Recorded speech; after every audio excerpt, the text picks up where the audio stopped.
Ar esat girdėję istoriją apie Ronaldą Redą, valytoją, kuris miręs 2014 metais turėjo susitaupęs $8 milijonus? Taip, jūs išgirdote teisingai, valytojas, $8 milijonai. Tačiau jis tų pinigų nelaimėjo kokioje loterijoje ar nepaveldėjo. Jis tiesiog nuosekliai taupė visą savo gyvenimą, leisdamas investicijoms daryti stebuklus. Moralė yra tokia, kad jūsų elgesys su pinigais dažnai yra svarbesnis nei jūsų protingumas.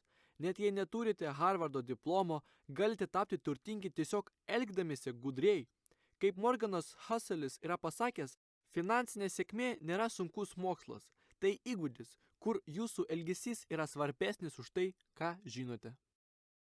Todėl dabar pakalbėkime 5 ištraukas apie populiariausius investavimo pagrindus iš Morgan Housel knygos Pinigų psichologija. Pirma ištrauka. Susimokėkite pilną kainą.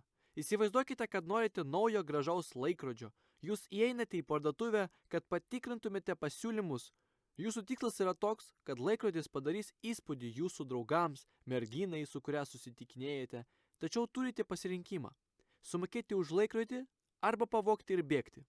Spėju, kad pasirinktumėte pirmąjį variantą, net kad ir koks jūsų fizinis pajėgumas būtų, todėl išimtumėte kortelę ir perbrauktumėte. Tačiau esmė yra ta, kad naujas laikrodis ateina su kaina, kurią reikia sumokėti. Ir tai lygiai taip pat su investavimu.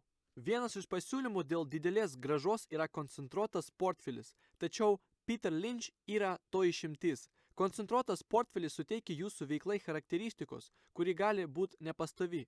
Tai yra kaina mokestis už didelę grąžą. Akcijų rinkoje ilgalaikėje perspektyvoje, jei neturite ryžto laikytis kurso, kai jūsų grynoji vertė per vieną savaitę sumažėja 20%, nes 2 pagrindinės jūsų investicijos praneša, kad ketvirčio pajamos yra mažesnės nei tikėjosi analitikai. Todėl tada nesiekite maksimaliai padidinti savo grąžos, nes kuo didesnė grąža, to šis mokestis paprastai yra didesnis. Tarkime, kad prieš 10 metų galėjote įsivaizduoti šviesią Netflix ateitį. Jūs investavote didelę savo grynosios vertės dalį į akcijas, tada šiandien būtum gana turtingas žmogus.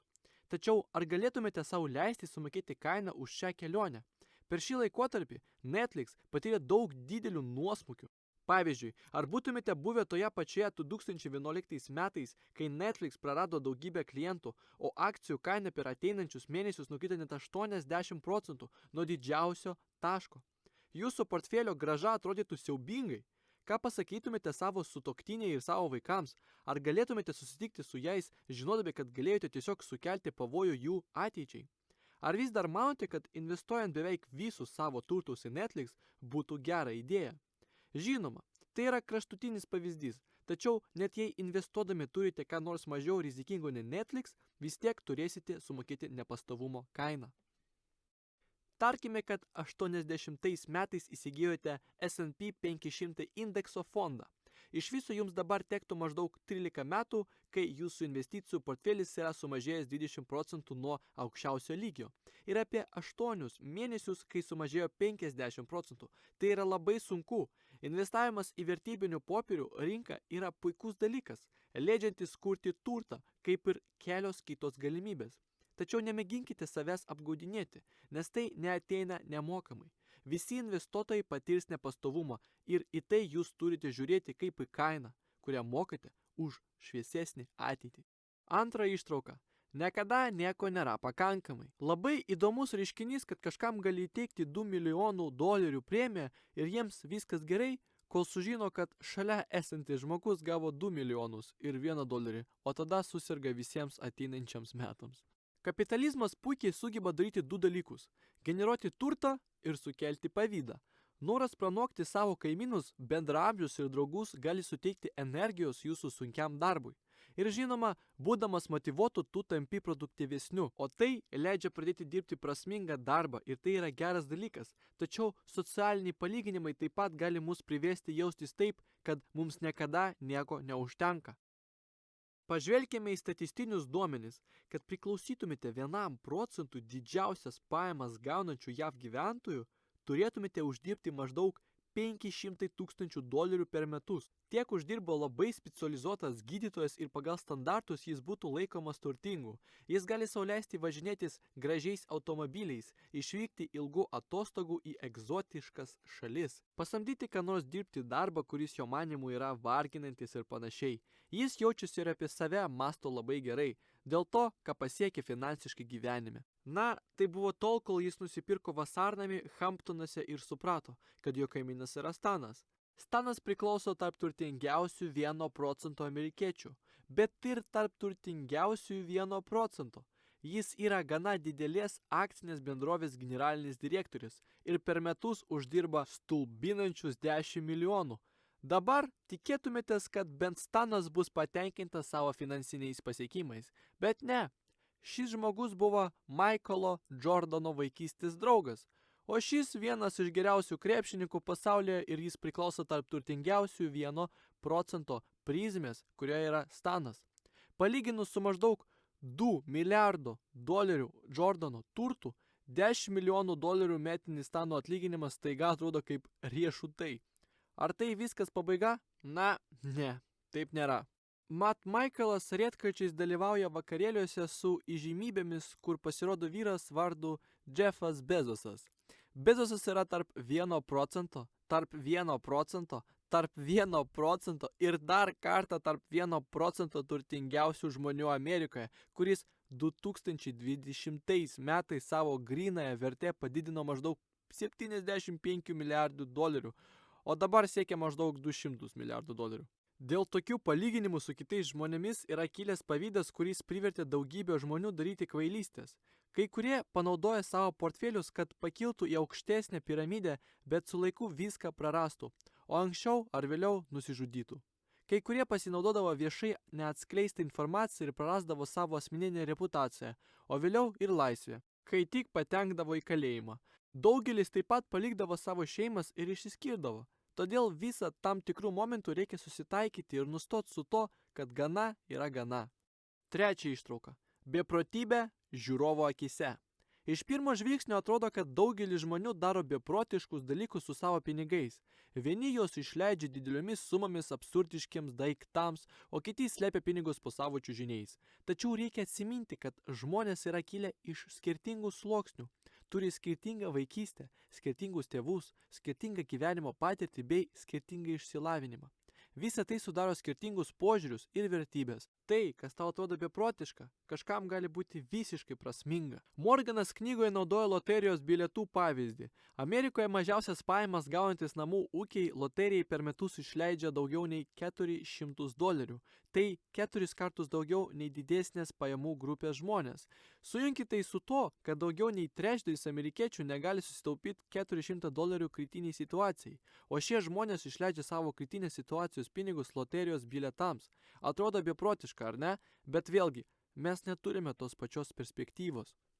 Pabandykite pamatyti tai iš jų perspektyvos. Jie gyvena nuo atlyginimo iki atlyginimo. Turėdami mažai vietos sutaupyti, jiems dažnai trūksta išsilavinimo, todėl jiems trūksta geros karjeros trajektorijos, jie negali sau leisti gražių atostogų ar naujo automobilio ir negali išleisti savo vaikų į koledžą be didelio kiekio skolų.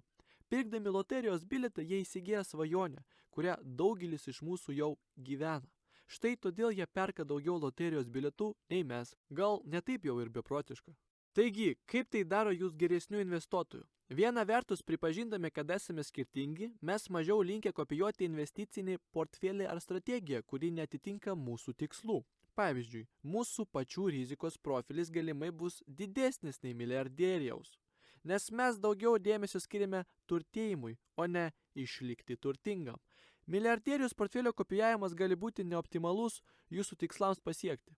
Skirtumų pripažinimas taip pat gali padėti mums lengviau pasakyti ne investicijoms, kurios nepatenka į mūsų kompetencijos ratą. Pavyzdžiui, GameStop. Kadangi nesu prekybininkas, šiame įvykyje nedalyvavau. Tai tiesiog buvo ne mano sritis. Ketvirta ištrauka. Peekaboo. Žvilgtelėkite, ką bendro turi didžioji depresija, antrasis pasaulinis karas, finansų krizės ir COVID-19. Tai buvo įvykiai, kurie suformavo mūsų visuomenę, turėjo didžiulį poveikį finansų rinkoms, kurių buvo neįmanoma numatyti. Nasimas Talebas, vienas iš mano mėgstamiausių autorių, šios įvykius pavadintų juodosiomis gulbėmis. Juodosios gulbės apibrėžimas yra toks. Pirmas. Išskirtinis. Niekas, kas įvyko anksčiau, negali įtikinamai parodyti įvykio galimybę. Antra. Turi didelį poveikį. Trečia. Tampa paaiškindamas tik po fakto.